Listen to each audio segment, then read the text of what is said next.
Hey everybody, Alex Kazor, SteelersDepot.com, back to do another analysis of the Steelers' Week 3 28-21 victory over the Houston Texans. Pittsburgh moves to 3-0 on the season, the first time they have begun the season 3-0 since 2010. If they can win against Tennessee next week, they'll move to 4-0 for the first time since 1979. A very good year to complete the dynasty for the Steel Curtain, but to Sunday's game. And yes, for those who watch my prediction video, I was wrong. I picked the Texans to win. I look forward to your comments, reading them below. Happens sometimes. Just something you should know about me that usually I'm a good reverse jinx when I pick the Steelers to lose. But anyway, to the game itself, you saw why I picked Houston to win this one early because they got up to a 14-3 lead. Deshaun Watson was cooking. The secondary did not make enough plays on the football, but certainly the second half adjustments were made by the Steelers. And really, the key to pitching that shutout in the second half for Pittsburgh was just not letting Houston have the football. It was the Steelers putting together long drives, converting on possession downs, not turning the football over. First time in 25 games they have not turned the football over. So hooray, get the fireworks out for that one.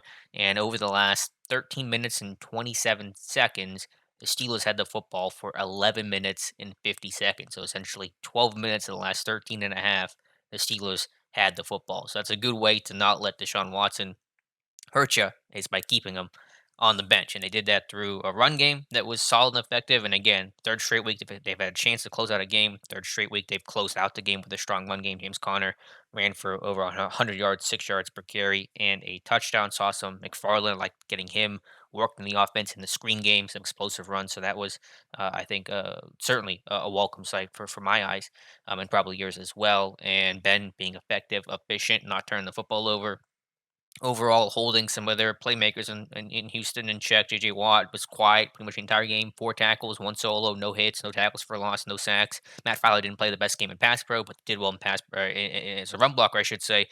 Being able to pull both Fowler and the Castro was really an asset in the run game. Lost Deontay Johnson early with a concussion, but Juju with a touchdown. Eric Ebron, a good coming out party for him. A really clutch touchdown on a back shoulder throw on third and goal from the 10. Steelers go down into the half and get a touchdown. Granted, the Texans get it right back with Will Fuller score over Steven Nelson, but able just to keep the game close by halftime, make it one possession, and really just had more stamina. It felt like towards the end of that game. So again, offensively, want to give credit to Chukwuma Okorafor. I mentioned J.J. Watt's stat line. I thought Okorafor played really well overall. I think as a unit, the Steelers run blocked well. Whether you're talking Fowler to Castro, tight ends getting involved, Connor showing patience, I thought was really critical. Snell, even though Snell didn't have a great game, had some tough runs to convert in short yardage, third down situations, things like that. And Steelers ran some RPOs that were very effective too. That Chase Claypool's catch, James Washington catch on that go ahead touchdown drive, or the one I think for Washington might have been the go ahead touchdown drive, and then Chase Claypool had the one that kind of sealed it at the end and fumbled it, and he's got to learn a little better ball security, but. Overall, you take that performance and just how well rounded it was. You cut down penalties, only 2 penalties after being penalized 10 times against the Denver Broncos. So that was definitely an area that Mike Tomlin wanted to focus on and clean up during the week. They brought in officials during the week, and the Steelers certainly cleaned that up. And so happy with that overall for the offense, for the ball control, to win through the air, to win through the ground game, and just playing a really clean game overall, and that was critical. Defensively, again, tough start for sure. Secondary not playing as well as it has. Looking for some splash plays. Minka's still been quiet. Again, I'm sure they're throwing away from Minka a large majority of the time. Hilton struggled early, but responded with an interception later in the game. Steven Nelson, after not allowing a touchdown at all last season, allows two in the first 3 weeks. And again, I mentioned that one to Fuller at the end of the half that Nelson gave up. So you want to see these guys make some plays on the football, but it's tough. I mean, Watson's a great quarterback. Like I said, in my preview, one of my favorite quarterbacks to watch. And when you have a guy capable of extending the play for 5 to 7 to 8 seconds, that's tough for a defense to plaster. Steelers, a typical man heavy defense, had to play a lot more zone coverage, especially on third downs, to try to get eyes on Watson whenever he would potentially run or move the pocket and change the spot. So that's a challenge with that. That doesn't always fit well with what the Steelers do strength wise. But I thought, they at least limited Watson for running with the football, Containing him was certainly an issue. Even later in the game, even in the second half, it was an issue. But I thought overall in the second half they did a better job of getting Watson on the ground. There were first half missed opportunities where Watson was escaping sacks and extending the play with his legs and then making a throw downfield to convert on third down. And so I thought second half at least they did a better job with getting some more pressure and finishing that with sacks to it. Watt had one and they had 5 sacks overall as a team, 15 sacks through 3 games on pace for 80 this year. They won't hit 80, but can they hit 60? They've been so close. They've been 50 plus for 3 straight seasons. Can they hit 80 this year? They're in a good place right now. But run defense, fantastic. I mean, the Giants ran for 29 yards in week one. The Texans ran for 29 yards in week three.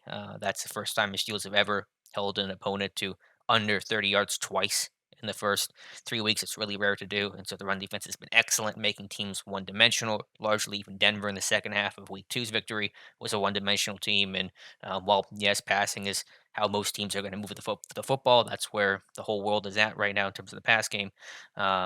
Still, by making a team one dimensional, not letting them have the ability to run the football in a close game like this one was the whole time. It wasn't like, Pittsburgh got on Houston, they had to abandon the run game really is an asset. And so the run defense is where it starts for the Steelers defense, and it continues. So I think it proved itself very well. And special teams, nothing incredible to note there, which is typically a good thing. Ray McLeod making some big plays there. Deontay had that terrible fair catch, and usually he bounces back from that, but then he gets concussed and missed the rest of the game. Derek Watt got hurt with a hamstring injury as well. That happened in the first half, but McLeod I thought did well. Seeing him on offense a little bit as well. Boz was solid. Colquitt, not a great performance, but I thought overall the coverage units were strong. Marcus Allen, 2 tackles on the kick coverage team. I thought really impressive. That first tackle he had, I think, it might be on the opening kickoff, was a critical one because if he doesn't make that play, that might have gone a long ways back. So overall, special teams I thought did well. So to close things out again, close game. I expected it to be one. Like I said, I picked the Texans to win, but you saw the firepower that they had. But overall, Steelers made some better second half adjustments, and they really controlled the second half entirely in terms of time of possession downs, making big plays, stuff like that. Steelers finished, I think, 8 for 18 on third down. Let me check that. What did they finish on third down? It was 8 of 18, but they started really poor. They started like 1 of 4, and so they finished 8 of 18. So they certainly finished it better than how they started. Still some work to do. Still could improve in red zone and some short yardage stuff and things like that. But overall, happy with the win against, I think, a really talented, really tough Houston Texans team. I think we kind of saw that on display today. So Pittsburgh moves to 3-0. They'll take on the Titans next Sunday at 1 p.m. Let me know your thoughts in the comments below. Thank you guys so much for watching, and we'll talk to you soon.